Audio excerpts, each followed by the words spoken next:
हरे कृष्णा। यमराज आगे कहते हैं, जो एकादशी का व्रत वैष्णव तीर्थ में स्नान करते हैं, जो एकादशी को अन्न नहीं खाते और भगवान श्री हरि को नित्य प्रणाम करते हुए उनकी प्रतिमा की पूजा करते हैं, उन्हें भी मेरे भयंकर संयमीपुरी में नहीं जाना पड़ता। भगवान श्री कृष्ण के भक्तों से मेरे दूत इस प्रकार डरते हैं जैसे गरुड़ से सर्प। मेरा दूत जब हाथ में पाश लेकर मर्त्य लोक की ओर जाता है, तब मैं चेतावनी देते हुए उनसे कहता हूँ, दूत, तुम भगवान विष्णु के भक्त का आश्रम छोड़कर सब जगह जा सकोगे। श्री कृष्ण मंत्र के उपासकों के नाम भी यमलोक वासियों को काट खाते हैं। चित्रगुप्त भयभीत से हो दोनों हाथ जोड़कर उनका स्वागत करते हैं। ब्रह्मा जी उनके लिए मधुपर्क आदि निवेदन करते हैं, क्योंकि वे ब्रह्मलोक को लांग कर गोलोक में जाने वाले होते हैं। उनके स्पर्श मात्र से प्राणियों के सारे पाप नष्ट हो जाते हैं। ठीक उसी तरह जैसे प्रज्वलित अग्नि में पड़कर तृण और काष्ठ भस्म हो जाते हैं। उन्हें देखकर मोह भी अत्यंत भयभीत सा होकर सम्मोह को प्राप्त होता है। काम, क्रोध, लोभ, मृत्यु, जरा, शोक, भय, काल, शुभ शुभ कर्म, हर्ष तथा भोग, ये सभी हरि भक्तों को देखकर प्रभाव शून्य हो जाते हैं। पतिव्रते जो यातनाओं में नहीं पड़ते, उनका परिचय दिया गया है। अब आगम के अनुसार देह का विवरण भी मैं बताता हूँ, सुनो। पृथ्वी, जल, तेज, वायु और आकाश, ये 5 तत्व सृष्टा के सृष्टि विधान में देहदारियों के देह के बीज यानी के उपादान कारण हैं। पृथ्वी आदि 5 भूतों से जो देह निर्मित होता है वह कृत्रिम है, अतएव नश्वर है, इसीलिए वह यहीं भस्म हो जाता है। बंधी हुई मुट्ठी में अंगूठे की जितनी लंबाई होती है, उतना ही बड़ा आकार जो पुरुषाकार जीव है, वही कर्मों के भोग के लिए सूक्ष्म यातना देह को धारण करता है। वह देह मेरे लोक में नरक की प्रज्वलित आग में डाली जाने पर भी जलकर भस्म नहीं होती है। आग में भी गलती नहीं है। दीर्घ काल तक घातक प्रहार करने पर भी उसका नाश नहीं होता है। अस्त्र शस्त्र, तीखे कंटक, खौलते हुए तेल या जल, तपाए हुए लोह, गर्म पत्थर तथा तपाकर लाल की हुई लोहे की प्रतिमा से स्पर्श होने पर और ऊंचे से नीचे गिरने पर भी वह यातना शरीर ना तो दग्ध होता है, ना टेढ़ा मेढ़ा होता है। केवल और केवल संताप भोगता है, पर नष्ट नहीं होता। देवी आगमों के कथानुसार जलने, कटने आदि का भीषण दुख सहते हुए भी ना मरने वाला यातना दे का सारा वृतांत और कारण यहाँ मैंने तुम्हें बता दिया है। अब मैं तुमसे नरक कुंडों के लक्षण भी बता रहा हूँ, सुनो। सती शिरोमणि, सभी नरक कुंड पूर्ण चंद्रमंडल की भांति गोलाकार हैं। वे गहरे भी बहुत हैं। उनमें अनेक प्रकार के पत्थर जड़े हुए हैं। प्रलय काल तक उनका नाश नहीं होता। भगवान श्री हरि की इच्छा से पापियों को क्लेश देने के लिए नाना रूपों में उनका निर्माण हुआ है। जो प्रज्वलित अंगार स्वरूप हैं, जिसका विस्तार सब ओर से एक एक कोस है तथा उसमें 100 हाथ ऊपर आग की लपटें उठती हैं, उसे अग्निकुंड कहा गया है। भयानक चित्कार करने वाले पापियों से वह सदा भरा रहता है। मेरे दूत उन पर प्रहार करते रहते हैं। वे निरंतर उस नरक की रक्षा करते हैं जो हिंसक पशुओं से भरा पूरा अत्यंत घोर अंधकार से पूर्ण और आधे कोस तक विस्तृत है और जिसमें बहुत गर्म जल भरा रहता है। उसे प्रतप्तोदक कुंड कहते हैं। मेरे सेवकों द्वारा कठिन प्रहार करने पर नार की जीव चिल्लाते रहते हैं। इसके बाद तप्त शारोदक कुंड है। वह खोलते हुए खारे जल से भरा रहता है। 1 कोस विस्तार वाला वह भयानक नरक पापियों और नरकों नाकों से भरपूर है। 1 कोस के विस्तार में विंड मूत्र कुंड है नामक नरक है। निराहार रहने के कारण सूखे हुए कंठ, होंठ और तालू वाले पापी उसमें इधर उधर भागते रहते हैं। वह दारुण नरक विष्ठा से ही बना हुआ है।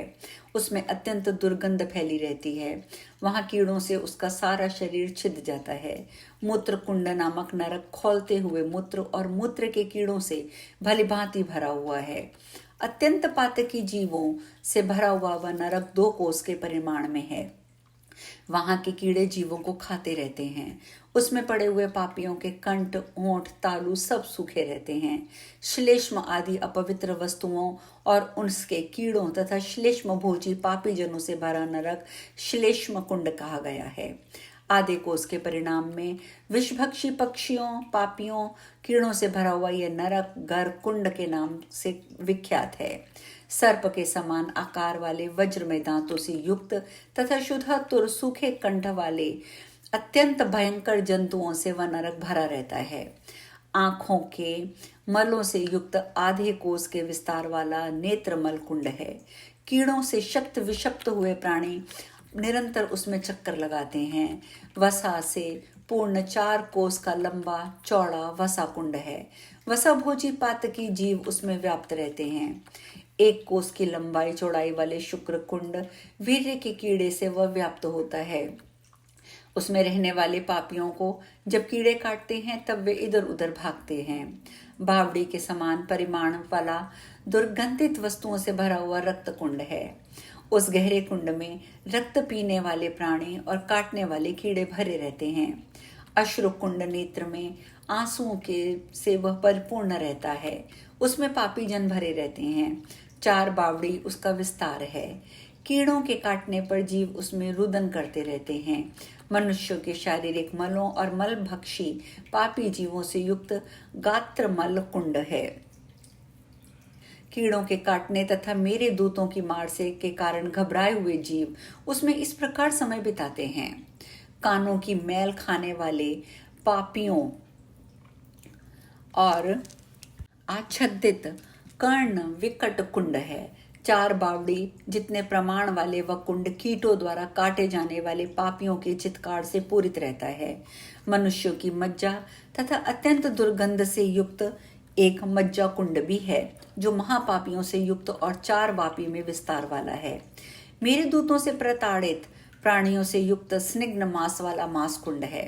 1 वापी जितने प्रमाण वाले इस कुंड में भयानक प्राणी भरे रहते हैं।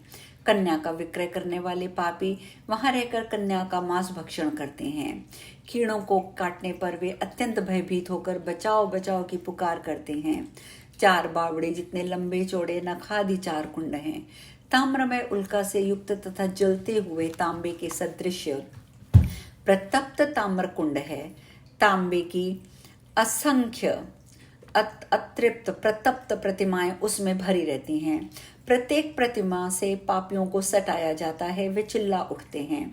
नारकी जीवों से भरा हुआ नरक 2 कोस लंबा चौड़ा है। प्रज्वलित लोहे तथा चमकते हुए अंगारों से युक्त प्रतप्त लोह कुंड है। वह जलते हुए लोह की लाखों प्रतिमाओं से पूर्ण है। प्रत्येक प्रतिमा से पापियों को सटाया जाता है। वे चित्कार करते रहते हैं। वहां निरंतर जलते हुए वे पापी भयभीत होकर रक्षा करो इस प्रकार पुकारते रहते हैं। वह कुंड 2 कोस विस्तृत है और अत्यंत भयानक है तथा वहां चारों ओर भयानक अंधकार छाया रहता है।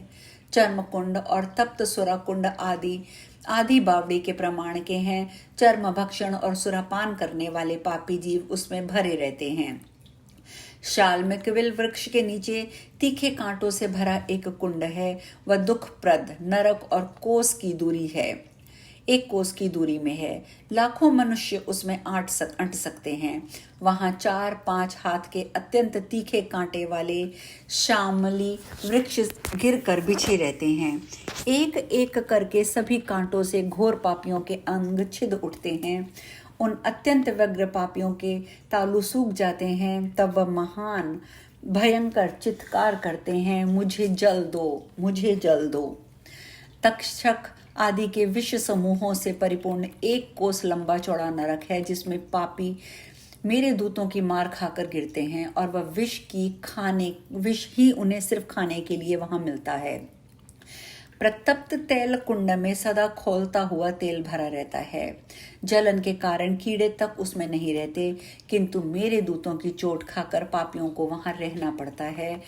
जलता हुआ तेल ही उन्हें खाने को दिया जाता है, जिसके कारण जिनके आकार त्रिशूल जैसे हैं और जिनकी धार अत्यंत तीक्ष्ण है, उन लोहमय शस्त्रों से संपन्न एक शस्त्र कुंड है।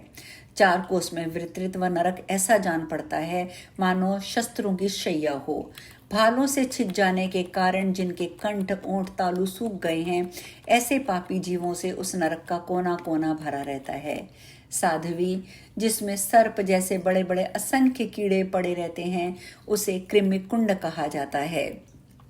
विकृत बदन वाले उन कीड़ों के दांत बड़े तेज होते हैं, वहां सर्वत्र अंधकार फैला रहता है। आगे और भी नरकों की चर्चा की गई है जो हम कल करेंगे। आज यहीं विश्राम लेते हैं। हरे कृष्णा।